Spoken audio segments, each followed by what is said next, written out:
Hello అండి, అందరికీ నమస్తే.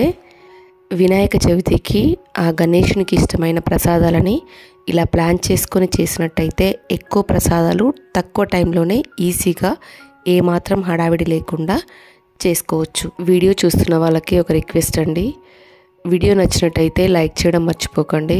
ప్లీజ్ కంపల్సరీ లైక్ చేసి సబ్స్క్రైబ్ చేసుకుని వాళ్ళు సబ్స్క్రైబ్ చేసుకొని మీ ఫీడ్బ్యాక్ని కామెంట్ రూపంలో తెలియజేయండి. ఇప్పుడు ప్రసాదాలు ఎలా చేసుకోవాలో చూద్దాం.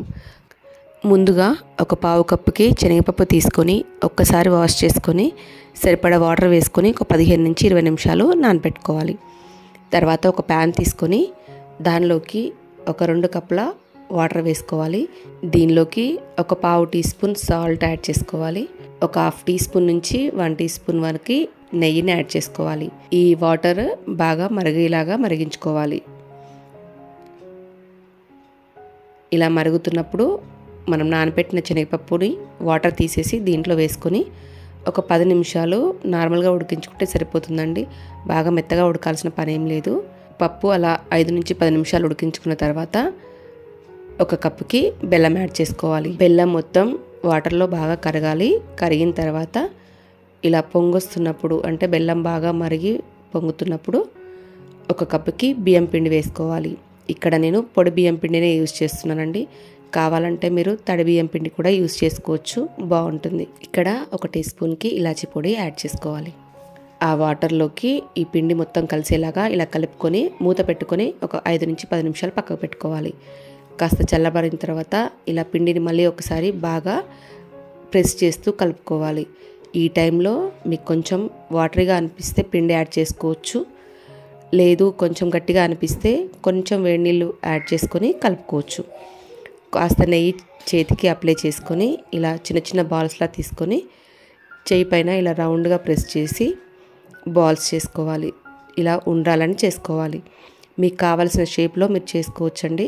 ఇక్కడ నేను ఈ పిండితోని 4 రకాలుగా చేసుకున్నాను. అంటే 4 వెరైటీ ప్రసాదాల్లాగా మనం లెక్క పెట్టుకోవచ్చు. ఒక 5 ఉండ్రాలని చేసుకున్నాను. అదేవిధంగా అప్పాలని ఇలా చేతి మీద చిన్న బాల్ లాగా తీసుకొని నెయ్యి అప్లై చేసి ఇలా ఈవెన్గా ప్రెస్ చేసి అప్పాల్లా చేసుకోవచ్చు. మీకు కావాల్సిన అన్ని ఉండ్రాలను కానీ అప్పాలను కానీ మీ పిండిని పట్టి మీరు లెక్క పెట్టుకొని మరి చేసుకోండి.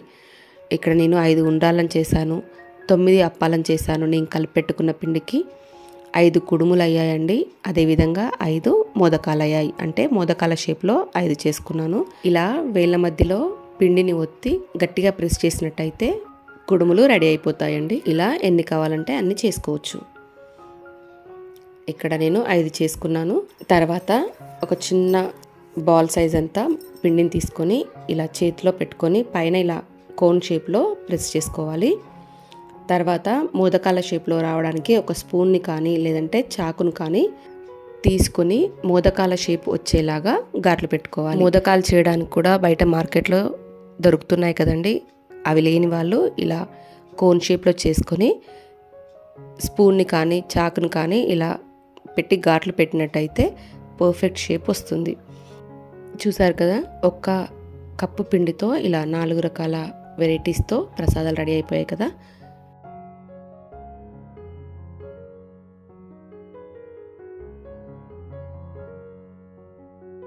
ఇప్పుడు కొబ్బరి బెల్లం పూర్ణంతో మోదకాలు ఎలా చేసుకోవాలో చూద్దాము. ఒక ప్యాన్ పెట్టుకొని దానిలోకి ఒక కప్పు వాటర్ వేసుకొని ఒక పావు టీ స్పూన్ ఉప్పు వేసుకొని కొంచెం నెయ్యి వేసుకొని నెయ్యి కరిగిన తర్వాత ఇలా వాటర్ మరిగిన తర్వాత ఒక కప్పుకి బియ్యం పిండి యాడ్ చేసుకోవాలి. వాటర్లో పిండి మొత్తం కలిసేలాగా ఇలా కలుపుకోవాలి. స్టవ్ ఆఫ్ చేసుకొని మూత పెట్టి ఒక 10 నిమిషాలు పక్కకు పెట్టుకోవాలి. ఈ టైంలో పూర్ణం రెడీ చేసుకుందాము. ఒక మందంగా ఉన్న ప్యాన్ తీసుకొని ఒక 2 టీ స్పూన్ల నెయ్యి వేసుకొని దానిలోకి ఒక కప్పు కొబ్బరి తురుము వేసుకుంటున్నాను. ఇక్కడ మిక్సీకి వేసిన పొడి కొబ్బరి అయినా వేసుకోవచ్చు. నేను ఇక్కడ తురిమి వేసుకున్నాను. కొబ్బరి పొడి కొంచెం కలర్ చేంజ్ అయ్యేంత వరకు ఈ నెయ్యిలో వేయించుకోవాలి. ఇప్పుడు కొబ్బరి మొత్తం ఫ్రై అయిన తర్వాత దీనిలోకి ఒక కప్పు బెల్లాన్ని యాడ్ చేసుకోవాలి. ఇక్కడ కావాలనుకుంటే కొబ్బరి పొడి తీసి బెల్లాన్ని కరిగించుకొని కూడా కొబ్బరి పొడి యాడ్ చేసుకోవచ్చు. దీనిలోనే కొంచెం కరిగేలాగా కలుపుకొని ఒక 2 నుంచి 3 టీ స్పూన్ల వాటర్ వేసుకొని నేను కరిగించాను. ఇప్పుడు దీనిలోకి ఒక టీ స్పూన్ ఇలాచీ పొడి వేసుకొని అంతా కలిసేలాగా కలుపుకొని చల్లారేంత వరకు పక్కకు పెట్టుకోవాలి. మనకు పూర్ణం రెడీ అయిపోయింది కదండి. మనం ఆల్రెడీ ఉడికించి చల్లారబెట్టుకున్నాం కదా, ఈ పిండి కాస్త చల్లారిపోయింది కదండి. ఇప్పుడు ఈ పిండిని బాగా ప్రెస్ చేస్తూ వాటర్ కొంచెం తక్కువ అనిపిస్తే గోరువెచ్చటి నీళ్ళు యాడ్ చేసుకొని కలుపుకోవచ్చు. కొంచెం నెయ్యి అప్లై చేసుకొని ఇలా కలుపుకోవాలి. ఇప్పుడు మనకి మోదకాలు ఏ సైజులో అయితే కావాలో ఆ సైజుకి పిండి ముద్దను తీసుకొని ఇలా చేయికి ఆయిల్ని కానీ నెయ్యిని కానీ అప్లై చేసుకొని ఈ పిండి ముద్దను ప్రెస్ చేసుకోవాలి. వీలైనంత పల్చగా చేసుకోవాలి. ఎక్కడా క్రాక్స్ లేకుండా జాగ్రత్తగా ఇలా ప్రెస్ చేసుకోవాలి. మనం పిండిని మరీ మెత్తగా మరీ గట్టిగా కలిపినట్టయితే కరెక్ట్ షేప్ రాదండి. మెత్తగా కలిపినట్టయితే ఊరికనే హోల్స్ పడిపోతాయి. అదే గట్టిగా కలుపుకుంటే పగుళ్ళు వచ్చేస్తాయి. ఇలా పర్ఫెక్ట్గా కలుపుకొని ఇలా కొంచెం పల్చగా చేసుకొని ఇలా చుట్టూ ఒక ఫ్లవర్ షేప్లో చేసుకోవచ్చు. లేదు అంటే నార్మల్గానే ప్రెస్ చేసుకొని దాంట్లో పూర్ణం పెట్టేసి మనం కోన్ షేప్లో చేసుకోవచ్చు. ఇప్పుడు దీంట్లో పట్టేంత పూర్ణాన్ని వేసుకొని క్లోజ్ చేసుకోవాలి. పూర్ణం కూడా మరీ లూజ్గా ఉన్నట్టయితే మనం ప్రెస్ చేస్తున్నప్పుడు బయటకు వచ్చేస్తుందండి. వాటర్లా కాకుండా కొంచెం ముద్దలాగా ఉంటే మనం మోదకం చేసినప్పుడు పర్ఫెక్ట్గా వస్తుంది. ఇలా పూర్ణాన్ని పెట్టిన తర్వాత దగ్గరికి ఎడ్జెస్ అన్నిటిని ప్రెస్ చేసి ఇలా కోన్ షేప్లో చేసుకోవాలి. ఎక్కడ గ్యాప్స్ లేకుండా ఇలా చేసుకోవాలి. ఇలా మనం చేస్తున్నప్పుడు ఎక్కడైనా పగుళ్ళు అనిపిస్తే వాటర్తో అద్దినట్టయితే ఈవెన్గా క్లోజ్ అవుతుంది. తర్వాత ఆ మోదకానికి ఇలా నైఫ్తో కానీ లేదంటే స్పూన్తో కానీ ఇలా ఘాట్లు పెట్టుకోవాలి. కొంచెం ఈ షేప్ కనిపించేలాగా ఘాట్లు పెట్టుకోవాలి. చూడండి, మనకు మోదకం రెడీ అయిపోయింది. మనకు కావాల్సినన్ని చేసుకోవచ్చు. ఇదే పూర్ణం పిండితో ఉండ్రాళ్ళు, కుడుములు కూడా చేసుకోవచ్చండి. ఇలా ఈ ఒక్క పిండి రెడీ చేసుకుంటే 3 ప్రసాదాలు రెడీ అయిపోతాయి. మనకి మోదకాలు రెడీ అయిపోయాయి కదా. ఇక్కడ నేను అన్నీ ఒకేసారి కుక్కర్లో పెట్టేస్తున్నానండి. ప్లేట్స్లో ఎన్ని పడతాయో అన్నీ ఉడికించుకోవాలి. ఇక్కడ కింద నేను అప్పల్లా చేశాను కదా, అవి వేసుకున్నాను. పైన ప్లేట్లో చిన్న చిన్న హోల్స్ లాగా ఉంది కదా, అది చిన్న ఇడ్లీ స్టాండ్ అండి. దాంట్లో మోదకాలు, కుడుములు పర్ఫెక్ట్గా సెట్ అయ్యాయి. దాంట్లో పెట్టుకున్నాను. ఇలా ఎన్ని పడతాయో అన్నిటినీ సెట్ చేసుకొని పెట్టుకోవాలి. ఆల్రెడీ కుక్కర్లో వాటర్ పోసి వాటర్ బాయిల్ అయిన తర్వాత వీటిని పెట్టుకొని మనం ఒక 10 నుంచి 15 నిమిషాలు ఉడికించుకుంటే సరిపోతుంది. బాగా ఎక్కువ టైం ఏం పట్టదండి. మీడియం ఫ్లేమ్లో కుక్ చేసుకుంటే సరిపోతుంది. ఇలా ఈ 2 పిండిలను తయారు చేసుకుంటే మనకు 7 ప్రసాదాలు రెడీ అయిపోతాయండి. బెల్లం వేసి పిండి చేసిన దాంతో 4, ఇలా పూర్ణంతో 3 ఈజీగా చేసుకోవచ్చు. ఇక్కడ నేను ఓన్లీ మోదకాలు మాత్రమే చేశాను. మీరు కావాలనుకుంటే అవి 2 రకాలు కూడా చేసుకొని 7 ప్రసాదాలకు ఇక్కడే రెడీ చేసుకోవచ్చు. ఆ గణేశునికి ఇష్టమైన ఇంకో ప్రసాదం పాల తాలికలండి. ఇక్కడ గోధుమ పిండి బెల్లంతో హెల్తీగా పాల తాలికలు ఎలా చేసుకోవాలో చూద్దాము.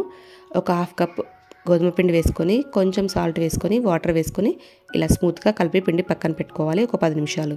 తర్వాత ఒక ప్లేట్లో ఇలా గోధుమ పిండిని వేసుకొని ఇలా చిన్న చిన్న ముద్దల్లా తీసుకొని ఇలా చేతిలో ప్రెస్ చేస్తూ తాలికలు చేసుకోవాలి. ఎంత సన్నగా వీలైతే అంత సన్నగా చేసుకోవాలి. ఇలా చేసుకున్న తాలికల పైన కొంచెం పిండి వేసి ఇలా ఒకటికొకటి అతుక్కుపోకుండా ఇలా విడివిడిగా పెట్టుకోవాలి. తర్వాత ఒక గిన్నెని కానీ లేదంటే ప్యాన్ కానీ తీసుకొని ఒక 2 గ్లాసుల వాటర్ వేసుకొని 1 టీ స్పూన్ నెయ్యిని వేసుకొని బాగా మరిగించుకోవాలి. ఇలా బాగా మరిగిన తర్వాత మనం రెడీ చేసి పెట్టుకున్నాం కదా, తాలికలు వేసుకొని ఉడికించుకోవాలి. వేయగానే కదిలించకుండా ఒక 2 నిమిషాలు ఆగి ఇలా కదిలించినట్టయితే విడివిడిగా అవుతాయి. దీనిలో వేయడానికి ఒక 2 నుంచి 3 టీ స్పూన్ల గోధుమ పిండిని తీసుకొని దానిలోకి వాటర్ యాడ్ చేసుకొని ఇలా కలిపి పక్కన పెట్టుకోవాలి. తాలికలు బాగా ఉడికి వరకు ఉడికించుకోవాలండి. ఇలా 2 వేళ్ళతో విరిచినట్టయితే ఇలా విరగాలండి. చేతికి పిండి అతుక్కోకుండా కరెక్ట్గా ఇలా చునిగినట్టయితే మనకు ఉడికినట్టే. అప్పుడు ఆ టైంలో మనం కలిపెట్టుకున్నాం కదా, ఆ గోధుమ పిండిని ఇందులో యాడ్ చేసుకోవాలి. మరి ఎక్కువ పిండిని యాడ్ చేసుకుంటే బాగా చిక్కగా అవుతుందండి. మీ ఇష్టాన్ని బట్టి మీరు యాడ్ చేసుకోండి. మనకు చల్లారిన తర్వాత కూడా ఇంకా చిక్కగా అవుతుంది. ఇప్పుడు ఈ టైంలో 1 కప్పుకి బెల్లం వేసుకొని కరిగించుకోవాలి. బెల్లం బాగా కరిగిన తర్వాత కాస్త దగ్గర కూడా పడుతుంది కదండి ఆ టైంలో. అప్పుడు 1 గ్లాస్కి పాలు యాడ్ చేసుకోవాలి. మనం పాలు మన ఇష్టాన్ని బట్టి తీసుకోవచ్చండి. ఇన్ని కిన్నని కాదు, కొంచెం ఎక్కువ తీసుకుంటే టేస్ట్ ఎక్కువ ఉంటుంది. అదేవిధంగా బెల్లం కూడా కొంచెం ఎక్కువ పడుతుంది. నేను తీసుకున్న 2 గ్లాసుల వాటర్కి 1/2 కప్పు ఈ గోధుమ పిండికి 1 గ్లాసు పాలు కరెక్ట్గా సరిపోయాయి. టేస్ట్ కూడా బాగుంది. బెల్లము పాలు బాగా మరిగి కలిసిపోయేంత వరకు ఇలా ఒక 2 నుంచి 3 నిమిషాలు ఉడికించుకోవాలి. తాలికలకు బెల్లం బాగా పడితే టేస్ట్ బాగుంటుంది కదండి. ఇప్పుడు ఇలా దగ్గర పడిన తర్వాత 1 టీ స్పూన్కి ఇలాచి పొడి వేసుకొని కలుపుకోవాలి. ఇప్పుడు ఒక 3 టీ స్పూన్ల నెయ్యిని వేసుకొని దానిలోకి మనకు కావాల్సినన్ని డ్రై ఫ్రూట్స్ యాడ్ చేసుకోవాలి. ఎండు కొబ్బరి, జీడిపప్పు, బాదాము, కిస్మిస్ అన్నీ వేసుకొని ఇలా కలర్ చేంజ్ అయ్యేంత వరకు బాగా వేయించుకొని ఈ తాలికల్లో యాడ్ చేసుకోవాలి. ఎంతో టేస్టీగా ఉండే పాల తాలికలు రెడీ అయిపోయాయి కదండి. నేనైతే ఈ కన్సిస్టెన్సీలో తీసేసానండి. చల్లారిన తర్వాత ఇంకాస్త చిక్కపడుతుంది కాబట్టి పర్ఫెక్ట్గా ఉంటుంది. మరి చిక్కపడేంత వరకు స్టవ్ పైన ఉంచినట్టయితే మనం తినేటప్పుడు గట్టి ముద్దలా అవుతుంది. మనం ఆల్రెడీ కుక్కర్లో పెట్టుకున్న ఉండ్రాళ్ళు, కుడుములు అవన్నీ కూడా ఉడికిపోయాయి. ఇప్పుడు ఆ గణనాయకునికి మన ప్రసాదాలన్నీ నైవేద్యంగా పెట్టుకుందాం. మనం కొబ్బరి పూర్ణం రెడీ చేసుకున్నాం కదా, ఆ విధంగా ఆ పిండితో ఇంకో 2 వెరైటీస్ కూడా చేసుకోవచ్చు కదండి. కుడుములు, ఉండ్రాలు కూడా చేసుకోవచ్చు. అవి కూడా చేసినట్టయితే మొత్తం 8 రకాల ప్రసాదాలు ఇక్కడే రెడీ అయిపోతాయి.